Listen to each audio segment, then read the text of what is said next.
Over at the lower house, legislative action is in progress on the proposed Bangsamoro Basic Law. Plenary debates on the proposed law have resumed. Freddie Abando tells us more. Tonight, the House is working overtime to terminate debates for the draft Bangsamoro Basic Law for the Bangsamoro Autonomous Region. No less than the MILF's chief negotiator, Mohager Iqbal, was among those in the gallery to witness the debates delayed by the lack of a quorum in recent weeks. House Committee Chairman on Muslim Affairs, Congressman Tupay Luong, is optimistic the remaining interpellators will complete their round of asking questions for Congressman Rufus Rodriguez. Last week, the President met with leaders and members of the House to ensure the debates will pave the way for the draft law to be approved on second reading. Despite all the obstacles and hardships in the process, especially in having the quorum in the lower house, but we are still very hopeful that at the end of the day, the BBL will be passed. We are not doubting the determination of the President, and of course the leadership of both houses, the Senate and the House of Representatives, and of course the supporters of the BBL, congressmen and congresswomen, that finally there will be BBL. That's our hope. We are very happy because that is what we are waiting for. And hopefully tonight the question of quorum will not be raised because I am confident that majority of the members will be present tonight. One of the key issues raised is why Bangsamoro. Buhay Party List Congressman Lito Atienza said Bangsa means nation.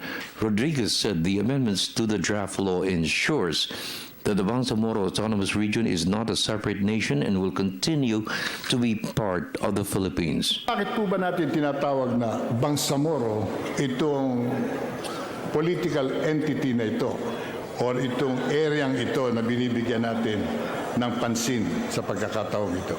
Why call it Bangsamoro when we know very well that that connotes immediately that we are creating a separate country within the country?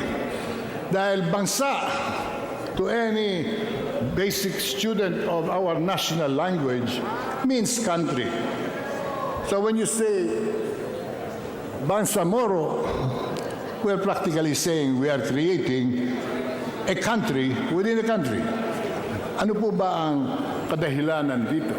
That's the reason why we have therefore changed the BBL, House Bill 4994, to substitute Bill 5811.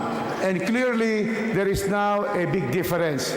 While before, we have the basic law for the Bangsamoro period, which may give the impression of a nation within a nation, we have made clear that under the substitute bill, we now call it basic law for the Bangsamoro Autonomous Region. Clearly now, there is now the inclusion of the words which are used in the Constitution, Article 10, by naming the Bangsamoro as an autonomous region.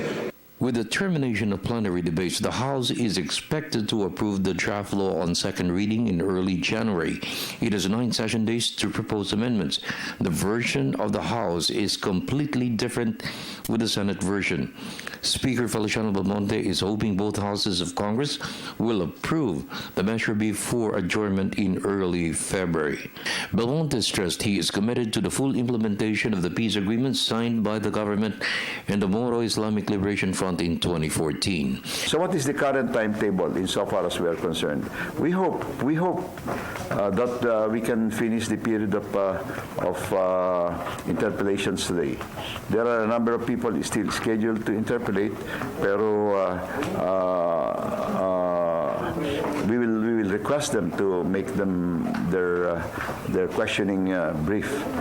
So if we can finish it now, then we can enter the period of amendments. I'll talk to everybody to prepare the amendments that they have, so that very quickly, and submit it to the committee, and so that very quickly the committee can come out with amendments when we get together again in January. For the People's Television Network, this is Freddie Abando reporting.